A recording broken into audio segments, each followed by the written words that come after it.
Graça e paz da parte do Senhor Jesus seja sobre a sua vida, a sua casa, a sua família, amém? E aí, descansou hoje? Nada, né? É difícil, né? A gente descansar. 8 horas da manhã, eu tenho um compromisso de estudar a Bíblia com a pessoa. Fui 8 horas da manhã, estava estudando. Aí, né, sempre pegando, lendo um pouco mais ainda sobre Jó, né? Entender um pouco mais sempre. Nunca é demais a gente estudar, né? Nunca é demais a gente ler. E aí, procurando estudar um pouco mais, aí assisti um filme com a Marisa no Prime Amazon. Tem também isso, sabia agora, né? Concorrente da Netflix. Aí o meu genro deixou isso lá em casa de presente e assistiu um filme, aquele... não sei quem assistiu, I Can Only Imagine. Quem assistiu esse filme? Daquela música, eu só posso imaginar o que um homem iria ser. Conta a vida do autor da música. Rapaz, eu chorei de soluçar, acredita? Pensei que eu fosse morrer, né? Aí chorei, rapaz, beça no filme. Muito legal o filme, né? Depois eu e a Marisa fizemos uma torta de banana, aquela torta de banana, assim, sem top de banana. Aí você bota açúcar e canela, que a banana vai soltando aquela água. Aí você pega farinha, mistura farinha com açúcar, a Marisa lembrando a receita. Aí você cobre aquilo tudo com farinha, com açúcar. Primeiro você polvilha açúcar e canela da banana, ela vai fervilhando. Aí você pega e vai bater, pega manteiga. Tá anotando? Tá anotando? Tá anotando, gente? Aí você pega a manteiga, aí você derrete a manteiga, você joga a manteiga em cima, cobre toda a farinha. Aí você bate clara em neve, errei a clara em neve. Eu bati o negócio, joguei açúcar antes, tem que deixar primeiro o negócio. Aí botei, virou um negócio, mas eu falei de novo, eu falei, não tem açúcar, vamos salvar esse. Aí bota, eu bati clara em neve no liquidificador, acredita? É batedeira, ó. Aí, mas eu falei assim, não é assim, é com aquele negócio que eu falei, pronto, agora eu tirei dali, joguei na batedeira, não deu muita liga, aí você joga a gema de ovo, aí você pega ela, joga aquele troço aqui, aí você pega açúcar com canela, polvilha, maluco, eu comi um pedaço desse tamanho, porque eu fiz a bariátrica, né, desse tamanho, aí fiz, e o que acontece? Quando eu como muito doce, me dá hiperglicemia, meu açúcar sobe. E como eu não absorvo, eu faço hipoglicemia. Aí, pá, né? Aí recebi um amigo lá em casa às 18 horas pra gente bater um papo. E aí, 18 horas ele foi lá em casa, tava me dando hipoglicemia. Rapidamente eu fui, fiz o quê? Outro pedaço desse. E já tá começando a me dar também, tô doido pra chegar em casa. Eu tava sem comer doce, tava legal pra caramba, cara, mas é igual o pecado, né? Se você entra depois pra sair uma miséria, né? O doce também é isso. Diz que é a droga que vicia mais rápido, né? É o açúcar. Aí, quem é viciado em açúcar aí, levanta a mão. Ai, meu Deus do céu, vou orar por libertação. Bom, a gente vai estudar o livro de Jó, a gente está estudando a Bíblia, não estamos estudando ela em ordem que está na sua Bíblia, né? Onde foi feita pelos judeus, aquela ordem do Antigo Testamento. A do Novo Testamento, Atanásio, um dos historiadores, dos pais da igreja, ele foi que definiu mais ou menos a quantidade de número dos livros que nós temos. E mais no concílio de Calcedônia, concílio de Nicéia, foram definindo mais ou menos assim a questão dos livros e o posicionamento deles do Novo Testamento. Eu não vou seguir também, se você comprou a Bíblia em ordem cronológica, eu não vou seguir toda ali porque ela faz muito por período. Então ela é boa para leitura, mas ela joga aqui 1 Samuel, puxa aqui 1 Reis, ela vai fazendo por blocos de período. E aí entra o meu papel como teólogo também, poder ensinar vocês didaticamente. Eu não vou fazer por períodos, senão fica muito confuso. A gente vai pegando por livros. Quando chegar no Novo Testamento, eu vou fazer uma alteração para poder didaticamente ensinar vocês nessa questão do Evangelho, porque Tiago foi o primeiro livro a ser escrito, mas que aí Tiago fala sobre Jesus, eu não posso começar a falar sobre Tiago se quem é o responsável, o cara da história, é Jesus no pintor. Então eu vou puxar o Evangelho de Marcos, que foi o primeiro a ser escrito, aí depois o livro de Atos, porque aí surge Paulo, senão a gente não vai entender o resto, e aí eu vou seguir a ordem cronológica. E dentro dessa questão da cronologia, Gênesis, Êxodo, Levítico, Números, Deuteronômio. A gente pega Gênesis e a gente vai trazer o livro de Jó. O livro de Jó. E aí entra essa questão do papel do teólogo. Por que Jó? Como é que a gente chega à conclusão de que Jó foi um livro que foi escrito mais ou menos, ou ele viveu no período que Abraão viveu? Algumas coisas são importantes, porque quando a gente faz uma leitura do texto, a gente precisa fazer uma leitura amplificada. Então, quando você faz a leitura do livro de Jó, quem leu o livro de Jó, levanta a mão. Eu li também os 42 capítulos, li 20 num dia, li 20 e pouco no outro dia. É uma leitura agradável, é uma lição que nos mostra, e é um livro lotado de teologia. De teologia colocando as pedras nos seus devidos lugares. Então, por que a teologia coloca o livro de Jó ali? Quem leu o livro de Jó, você encontrou alguma menção a Abraão? Nenhuma. Você encontrou alguma menção a Jacó ou a Israel? Zero. Você encontrou alguma menção a Moisés ou a lei? Nenhuma. Então, isso nos leva a entender de que não havia ainda surgido o patriarca Abraão e, por sua vez, também a questão da lei que norteava o povo. A Bíblia cita que Jó era um cara fora da curva, era um cara rico. A riqueza ela era notada pela quantidade de animais. Da mesma forma como sabemos que Abraão era um cara rico, quando você vai, Abraão é chamado em Gênesis capítulo 12, mas em Gênesis capítulo 13, vai fazer uma menção da quantidade do rebanho que Abraão tinha. Então Jó foi um personagem histórico. Quem aqui já ouviu falar que o livro de Jó é fictício? Já ouviu falar? Tem gente que fala, não, o livro é fictício porque ele não pode ser verdade, porque é uma crise teológica para muitas pessoas, né? Por isso que a gente precisa abrir a cabeça para poder entender, né? Então, o livro de Jó, na minha visão, é um livro fidedigno. Ele não é um personagem, ele é verdadeiro, né? Eu disse fictício? Não, né? Ele é verdadeiro, o livro de Jó. Ele é citado em Ezequiel 14, o profeta Ezequiel, que é um profeta pós-exílico babilônico. Olha que coisa. Ele diz aqui em Ezequiel 14, mesmo que Noé, Daniel e Jó estivessem vivendo ali, a honestidade desses três homens salvaria apenas a vida deles. Eu, o Senhor Deus, falei. Ok? Então o profeta não está falando algo do coração dele. Ele não está fazendo menção a personagens porque quer. É o próprio Deus que está citando aqui, numa questão de caráter, de honestidade, três ícones, podemos assim dizer, da Bíblia, não que os outros não sejam, mas ele pega aqui e fala Noé, que foi por causa de Noé que Deus não acabou com a humanidade, nós vimos isso quarta passada.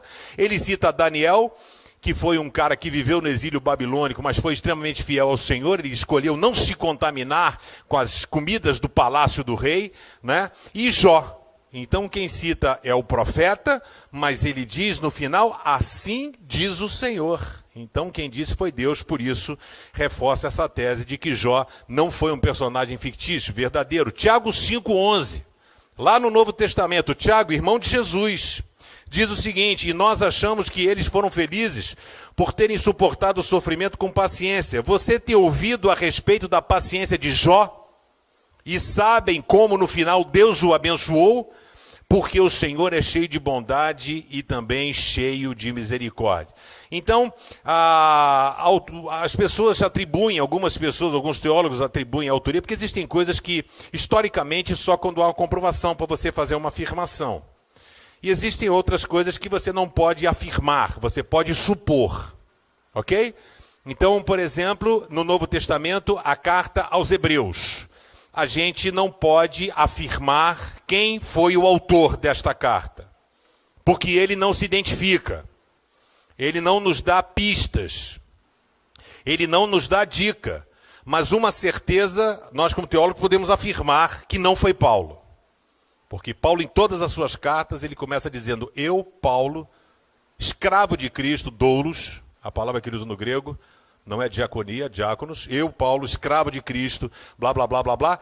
E no final de suas cartas, ele manda uma saudação. Manda abraço a fulano, beltrano, ciclano, ele faz algumas recomendações. A carta aos Hebreus já começa dizendo, antigamente Deus falando por meio de profetas, isso, pá, hoje ele fala por meio do seu Filho Jesus Cristo. Ele não faz saudação, não faz nada. Então, 400 palavras, 200, sei lá, usadas no livro de Hebreus, na carta de Hebreus, não é usada por Paulo nas suas 13 cartas. Então, temos essa convicção. Por isso que alguns teólogos vão supor e dizer que o autor dessa carta, bem como das 5 primeiras cartas, os primeiros livros da Bíblia, Gênesis, Levítico, Número e Deuteronômio, seria também a Moisés. Né? Atribuem a autoria desse livro a Moisés. E da forma dos seus escritos, algumas pessoas dizem que talvez fosse Salomão, porque quem leu viu que ele é escrito tipo Provérbios, né? Então a própria leitura, né? A forma dele lembra um pouco disso. Então, a forma que ele viveu, ele era um patriarca na época, quem leu o livro, né? Por isso que eu falo que é importante você ler, que aí você fica dentro do contexto. Ele pega Jó, fala assim, não tinha gente igual a ele. Ele tinha os filhos, ele era riquíssimo, não sei quantos mil camelos, não sei quantos mil não sei o que, não sei quantos mil não sei o que lá. Os filhos dele estavam lá, os filhos deles bem-sucedidos, tudo certo, e de repente ele pegava tão preocupado em estar em comunhão com Deus, que quando os filhos dele faziam uma festa em casa, tão logo os filhos chegassem, ele sacrificava um animal a Deus por perdão do pecado, se porventura os filhos fizeram. Olha que espetáculo de gente, né? Ele fazia assim. E aí o que acontece? Aparece o diabo, aí é que muita gente entra em crise, achando que o livro é fictício. Chega o diabo numa audiência pública que Deus estava dando com os seres celestiais. Vem lá, arcanjo Gabriel, Miguel, pai, nessa veio o cão. E aí Deus fala para ele assim, rapaz, você viu como é que o meu filho Jó, cabra bom, né? Cara legal, cara bom. Aí o diabo chega e fala assim, mas ele é bom porque ele tem tudo. Ele é bom porque ele é rico, ele é bom porque não sei o quê. Que se mexer nas coisas dele, duvido que ele continue. E aí Deus pega e fala, pode mexer. Mexe na família dele. Aí foi, e aí vem uma sequência. Você que pensa que passa por luta na vida, ele chega, aí chega um funcionário e fala assim, ó, tava lá todos o gado, tava lá não sei aonde, e aí vieram lá, a tribo de não sei o quê, roubaram todos, mataram todos os seus empregados, só consegui fugir eu para trazer essa notícia desgraçada para você. Né? Aí vem um outro cara e fala assim, rapaz, tava todas as ovelhas no campo, choveu, caiu um raio, matou todas as ovelhas. E morreu todo mundo, só não morreu eu para vir poder trazer essa miséria dessa notícia para você. Seus filhos estavam todos reunidos num jantar, não sei o quê. Veio um vento forte, derrubou a casa em cima dele, morreu todo mundo. Só sobrei eu para poder trazer essa desgraça dessa notícia para você. Olha a coisa. E aí Jó faz uma declaração que é usada muito em funeral por pastores. Nu saí do ventre da minha mãe e nu, né, voltarei, né? Então do pó eu vim e ao pó retornarei. Ou seja, o Senhor deu, o Senhor tomou. Bendito seja o nome do Senhor. É Jó. É um texto muito citado em funeral. O Senhor deu e o Senhor tomou. Bendito seja o nome do Senhor. Jó fala isso quando recebe a perda dos seus filhos. E aí mostra o caráter de Jó e a forma dele, né? Então o estilo que ele viveu foi de forma patriarcal. E aonde entra a teologia? A teologia entra para dizer o seguinte, Deus é soberano, amém? Deus é que manda na parada. Pergunto a você, o diabo foi direto à vida de Jó fazer o que ele queria? Sim ou não? Não, ele teve que pedir para Deus. Você consegue entender aqui a lição de soberania? O diabo não tem poder para fazer na vida daquele que é propriedade de Cristo. Aquele que não é, está na mão dele mesmo, né? Então, aí o diabo foi pedir a Deus. Aí ele pede isso. E Jó diz, o Senhor deu, o Senhor tomou. Bendito seja o nome do Senhor. Aí o diabo vem, Deus fala, tá vendo só? Falei que o cabra era bom? Aí ele falou, pois é, mas é porque ele tá bem, né? Ele sobrou, ficou bem. Aí falou assim, então pode fazer o que você quiser com Jó. Só não mata ele, só não mata ele. Jó teve uma ziquezira. Ouviu falar ziquezira? Ele teve uma ziquezira. Ele teve um negócio que diz que a pele dele saía pus. Purgava pus. Que era uma coceira que ele tinha tão grande que ele pegava caco de telha para arrancar as feridas, tamanha coceira que ele tinha. E aí o que acontece? Deus levou tudo. Só não levou a mulher e a sogra. A sogra não é citada, é uma conjectura do pastor Pedrão. Porque a gente vê que a mulher estava sendo pilhada por alguém. Não é isso?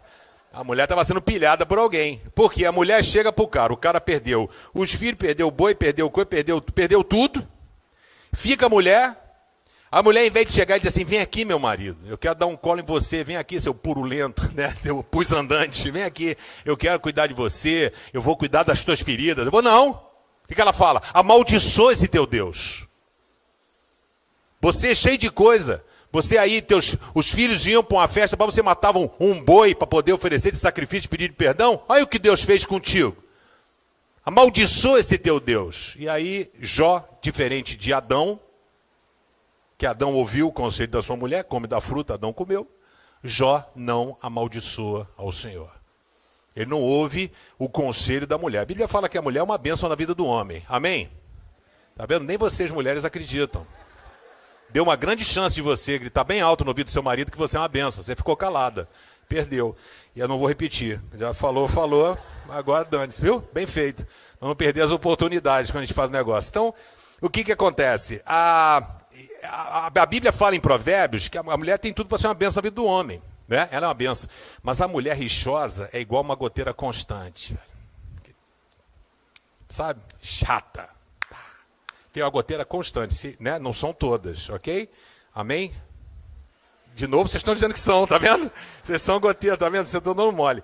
Então, o que acontece? Dentro da teologia, o propósito didático do livro é mostrar como Deus usa a adversidade, bem como a prosperidade, para ensinar o seu povo para se dar a conhecer a si mesmo.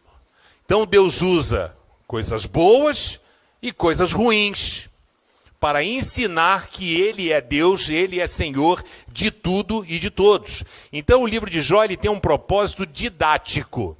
Ele também tem um propósito teológico, que é mostrar o quê? A soberania de Deus. Deus usa os piores ataques de Satanás para o cumprimento do seu decreto, né? E Deus mostra através da vida de Jó que todas as coisas cooperam para o bem daqueles que amam a Deus. Você crê nisso? Diga amém.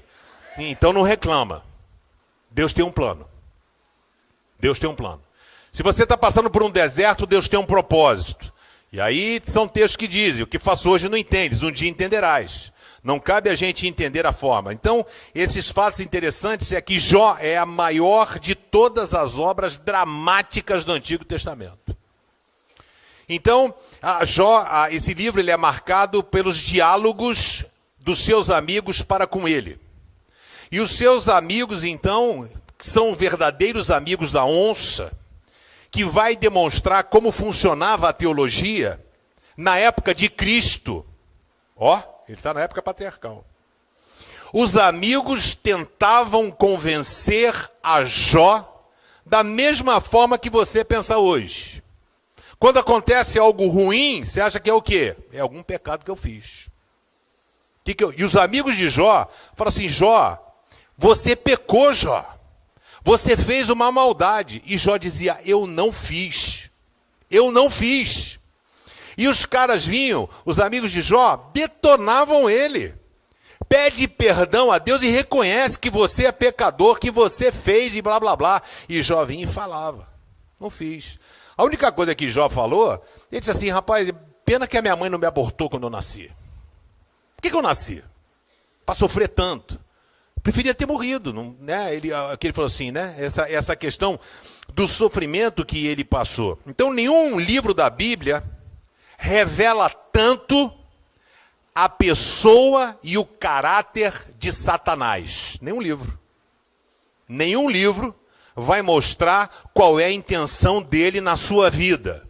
Por isso que Jesus disse que o diabo veio matar, roubar e destruir. Onde você encontra isso? No livro de Jó. A ação foi de quem? Satanás. O que ele fez na vida de Jó, ele quer fazer na tua vida também. Ok? Então, aí o que acontece? Nenhum livro mostra como é que a gente faz, como é que essa forma ardilosa do diabo agir. O livro de Jó nos ensina isso. Então o livro é separado em três partes. Então um primeiro diálogo, um segundo diálogo e o terceiro diálogo. Então Jó, quando em algum momento ele começa a questionar Deus faz, eu parei de contar porque eu não Não tive a paciência, eu não tenho esse negócio de matemática, planilha, Excel, tal, não gosto desse troço não. Mas o que acontece? Se não me falha a memória, são 93 perguntas que Deus faz a Jó. Quando Jó, em crise, os amigos buzinando na cabeça dele, Jó entra em crise, e aí Deus entra no circuito e fala assim: Jó, aonde você estava quando eu esculpia os montes? Aonde você estava quando eu delimitava até onde o mar deveria ir? Aonde você estava quando eu separei as águas doces das salgadas? Aonde você estava quando eu fiz o sol, quando eu fiz a ursa polar e cita as constelações? Então ele vai posicionando e Deus faz essas afirmações ali a Jó. E qual é o ensinamento que a gente tem no livro? A gente precisa saber lidar com as tragédias. A gente precisa saber que coisas ruins acontecem com pessoas boas. Coisas ruins acontecem com pessoas boas. Pastor, aconteceu isso comigo. Por quê? Não sei, cara, não sei. Às vezes Deus tem um propósito para a sua vida. Não tem resposta para tudo, ok? Então eu participei de um debate na Rádio Melodia e falava sobre esse negócio de... É um troço qualquer aí, não me lembro agora. Mas falava um negócio sobre de perda e tal. E eu estava falando que, às vezes, a melhor coisa é a pessoa ficar calada. A melhor coisa é a pessoa ficar calada. A pessoa perdeu um negócio, perdeu um ente querido, perdeu não sei o quê. A pessoa chega e fala: que coisa boa, né? Deus sabe todas as coisas. Deus está no controle. O seu filho morreu. Pois é, mas ele podia ser um drogado, né? Então Deus tirou. Não fala nada, não fala nada. Quanto mais falar, é pior. A única coisa que você pode fazer com a pessoa é chorar com os que choram. Abraça a pessoa e chora com ela. E não fala nada, que às vezes o que você falar não edifica e não abençoa, atrapalha, né? Então, a gente precisa aprender a lidar com os inesperados. Jó, tudo bem. Tranquilo, boi na sombra. Sacrifício, os filhos, tudo direitinho, os filhos. De repente, a vida dele virou em todos os sentidos. Os parentes dele abandonou Jó. Por quê? Porque achavam que ele tinha cometido algum pecado, para que tanta desgraça chegasse à vida dele. Aí quando você vai no Evangelho, tem um cego de nascença, qual é a pergunta que os discípulos fazem? Quem pecou? Quem pecou? Foi ele? Foram os pais dele? Quem pecou para que ele tivesse isso? Ele falou assim: nem ele e nem os pais. Ele está assim para que a glória de Deus se manifeste. Então a gente precisa entender a forma de Deus agir. Em Jó capítulo 1, a partir do verso 1, depois eu pulo para o 20, ok? O texto, se você quiser acompanhar, vai estar ali. Projetado diz o seguinte: na terra de Uz morava um homem chamado Jó. Ele era bom e honesto, temia a Deus e procurava não fazer nada que fosse errado. Ou seja, o currículo dele é melhor que o meu e o teu. Ok? Melhor do que o nosso.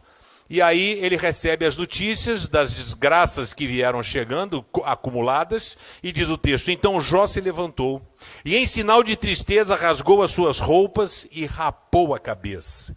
Depois ajoelhou-se, encostou o rosto no chão, e ele fez o quê? Pode repetir? Depois disso tudo, hein? Depois de tudo que aconteceu, não encontrou no coração de Jó uma palavra de murmuração, uma palavra de questionamento, uma palavra de dúvida. Ele rasga sua roupa num sinal de tristeza, ele coloca o seu rosto no chão, ele adora o Senhor, e aí disse assim: nasci nu, sem nada, e sem nada vou morrer.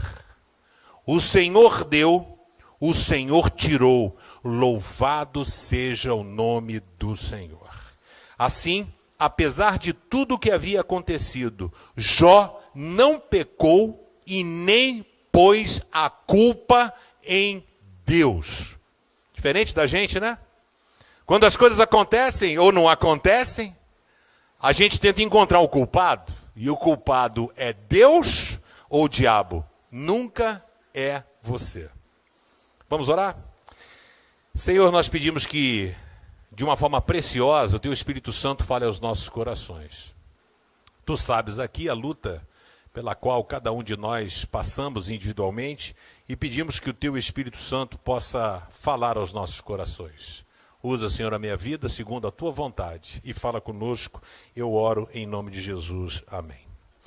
A gente sempre tem a necessidade de dar resposta para tudo. Eu já fiz funeral que a pessoa chega, porque na hora que morre, aí chega e fala, pastor, para onde foi meu pai?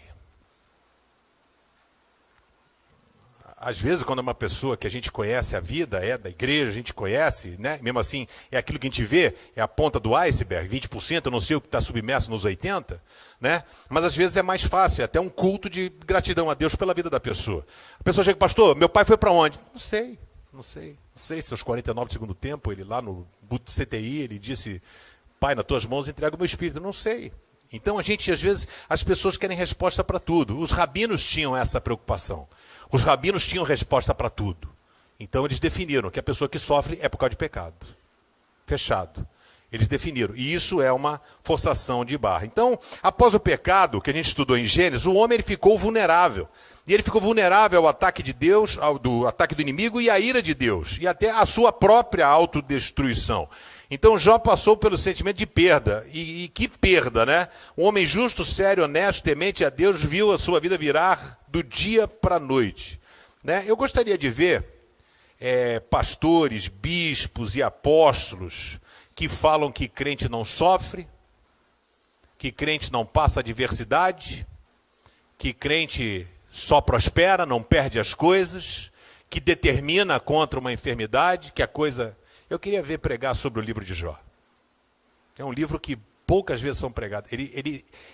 Alguns versículos são pensados de Jó, mas nunca a pessoa prega na inteireza de Jó para ser confrontado com a realidade, né? E às vezes a postura nossa seja a mesma dos amigos de Jó, que de amigo não tinha nada. Jó até falava, era melhor que vocês se calassem, porque o tipo de consolo que vocês estão dando para jogar uma culpa em cima de mim, que eu sei que eu não tenho. Por isso que a gente precisa aprender quem é Deus.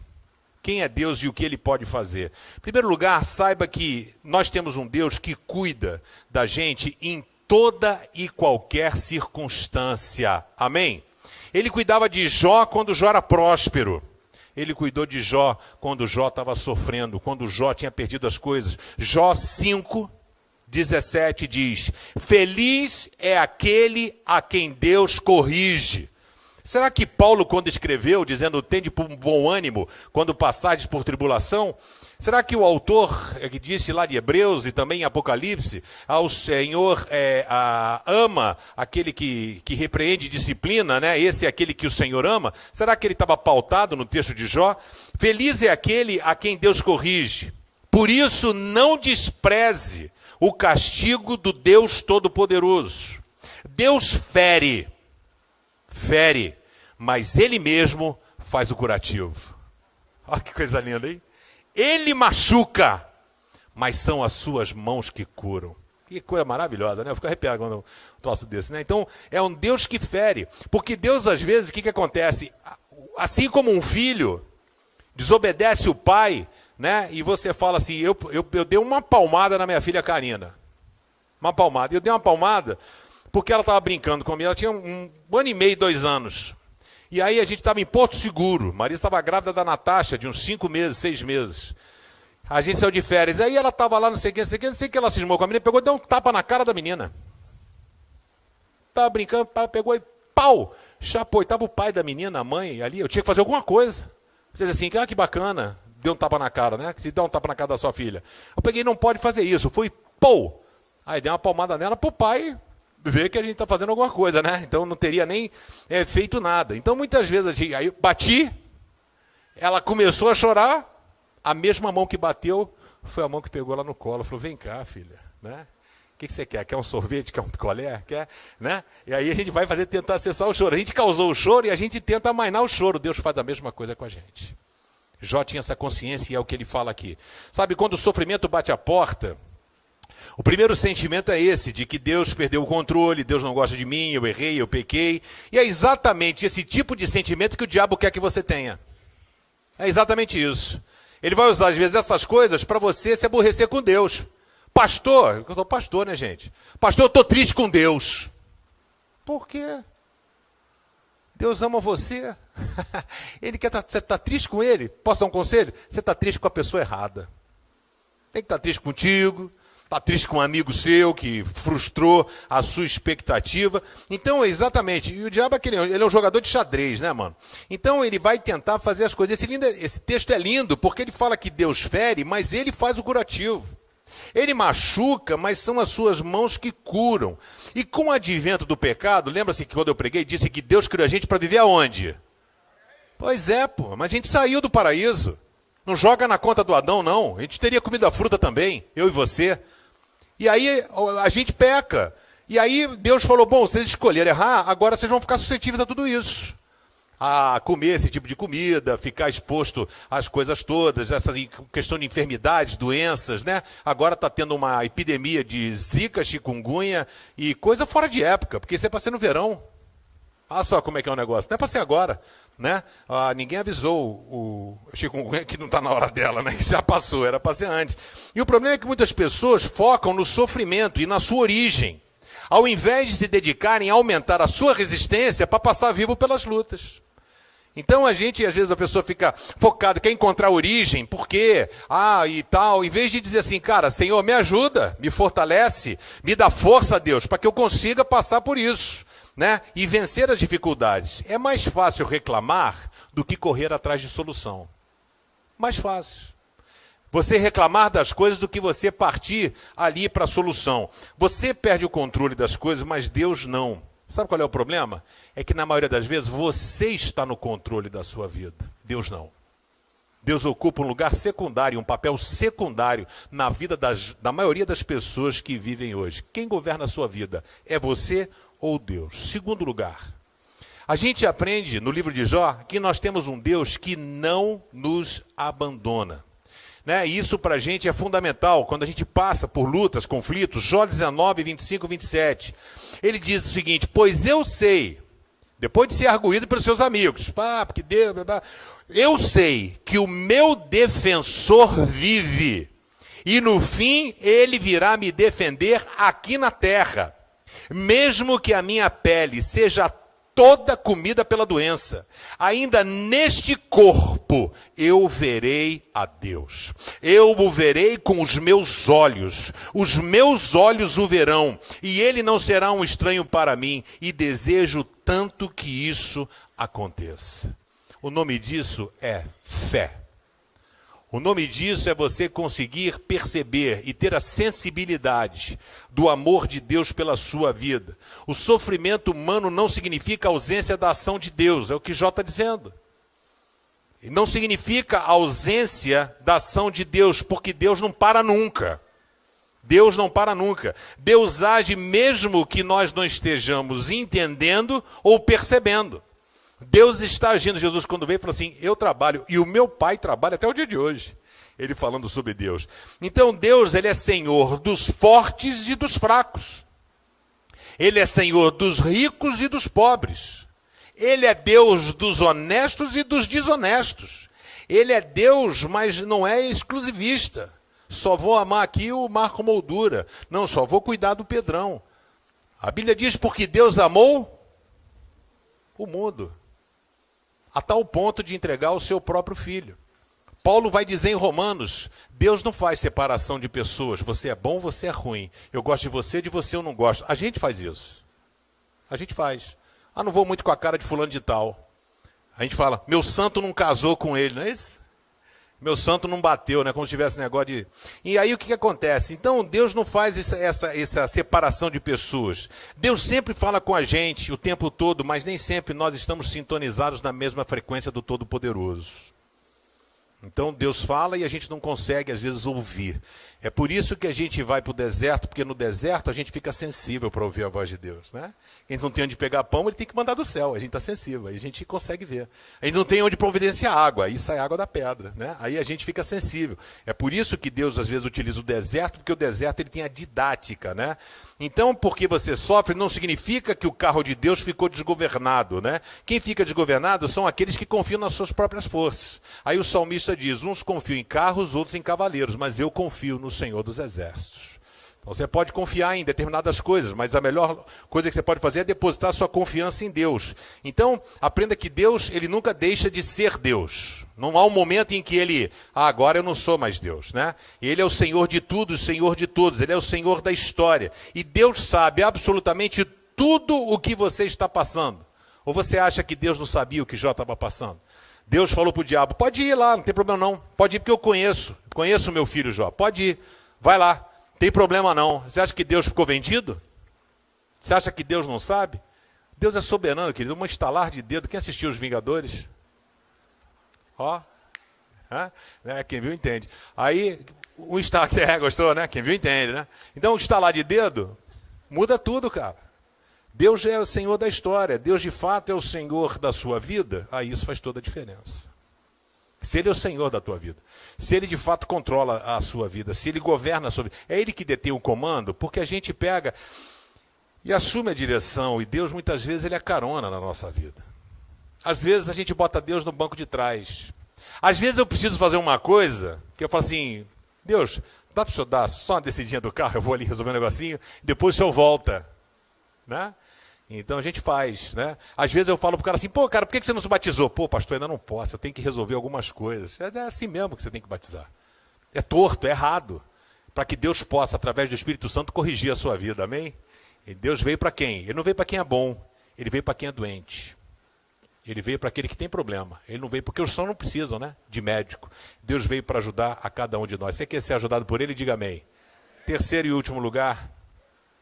O Deus que nós servimos é um Deus que tem poder, é o único que tem poder para reverter o choro em alegria.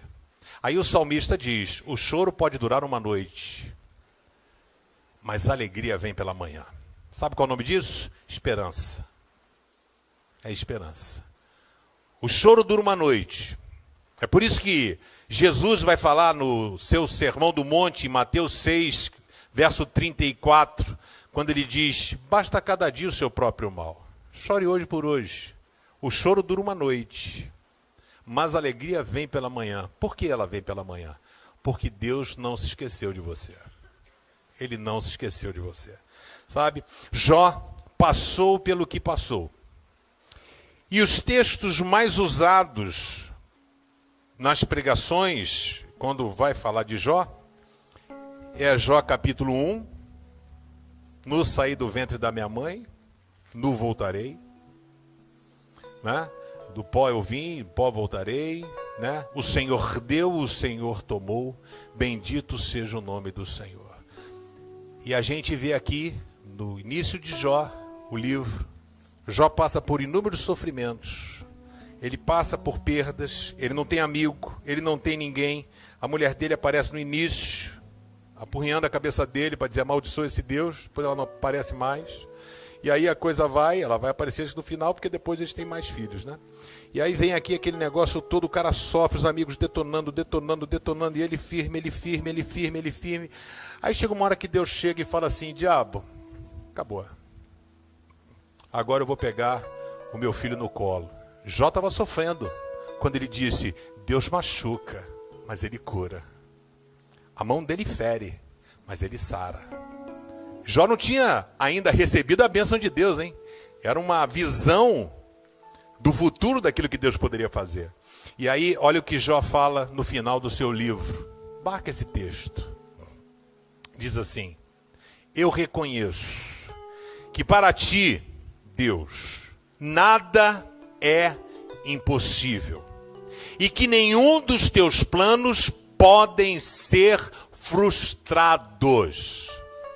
Amém? Por isso que é uma riqueza teológica o livro de Jó. Quando ele fala, nenhum dos teus planos podem ser frustrados, ou nenhum dos seus planos podem ser impedidos. Jó, após o sofrimento, ele conhecia o Deus de uma forma. Após o seu sofrimento, Deus não muda, ele muda. Ele muda.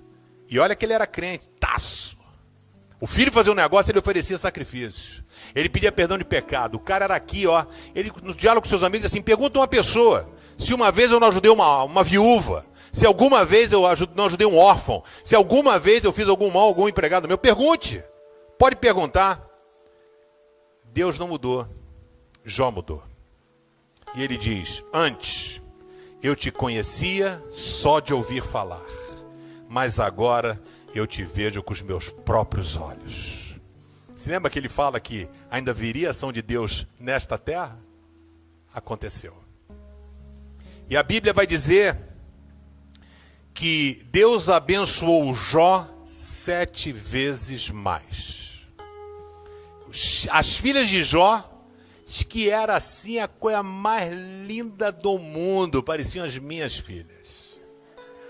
Lindas, lindas, lindas. As filhas de Jó eram maravilhosas. Se você pegar o início do livro e o fim, você vai ver Deus multiplicou a quantidade de animais que ele tinha no início e que ele tinha no fez, porque o nosso Deus é um Deus que faz, um Deus que desfaz, um Deus que refaz. Ele é um Deus que é o Senhor da história. Sabe, então, quando tudo está bem, a gente esquece da vida, dos amigos, da família, de que temos um Deus. Tudo está bem. Está tudo bem, não preciso de Deus. Está tão bom. Para que eu preciso de Deus? Não preciso. Dinheiro na conta, trabalho, tudo funcionando. Para que Deus? Né?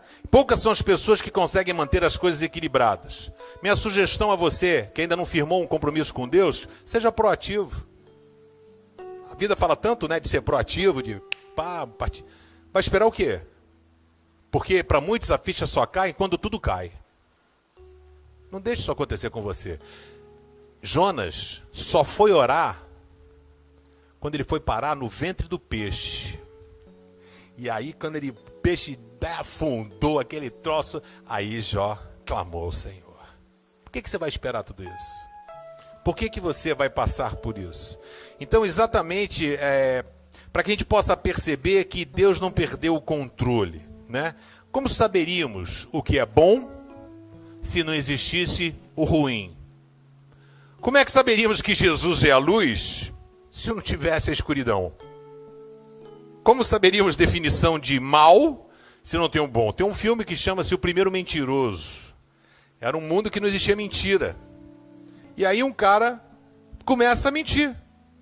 Ele começa a mentir. Aí ele pega e vai no banco, estava duro, e falou, fez um cheque, falou assim, não, eu quero sacar o dinheiro da conta. Ele tinha, sei lá, um exemplo, $100. Quanto você tem? Ele falou assim, $100 mil. A mulher não conferiu, falou, desculpa. Pegou os 100 mil, deu para ele. Ele falou, gente... E aí ele descobre, aí o mundo vai virando uma desgraça, né? Para ele, é muito interessante o filme para você assistir. Então o que acontece? A gente muitas vezes só se lembra do Senhor pensando nele como uma tábua de salvação. Não tenho mais a quem recorrer, não tenho onde segurar, eu preciso segurar na mão de Deus. Mesmo assim, ele continua sendo Deus como a gente canta. Ele não pega a mão e fala assim, não vou deixar você quebrar a cara. A Bíblia diz que a mão dele não está encolhida, e os seus ouvidos não estão surdos, que ele não possa ouvir o seu clamor. Faça uso dos olhos da fé, olhe para frente. Sabe, Jó, após as suas lutas, subiu vários degraus na sua vida, nos degraus da fé. Conhecia e amava a Deus, mas antes, só de ouvir falar, ele oferecia um sacrifício porque era maneiro. Oferecia um sacrifício porque achava que isso ia ajudar em alguma coisa. Mas depois que ele passou pelo que passou, ele diz, antes eu ouvi falar de você, agora os meus olhos te veem. Eu sei de fato quem tu és. Sabe, o desejo nessa noite é que você possa abreviar esse caminho e que você possa saber quem Deus é. E não somente de ouvir falar, mas que você possa se render a Ele. Jó entendeu a soberania divina. E ele disse, eu sei que para ti nada é impossível. Eu sei que nenhum dos teus planos podem ser frustrados.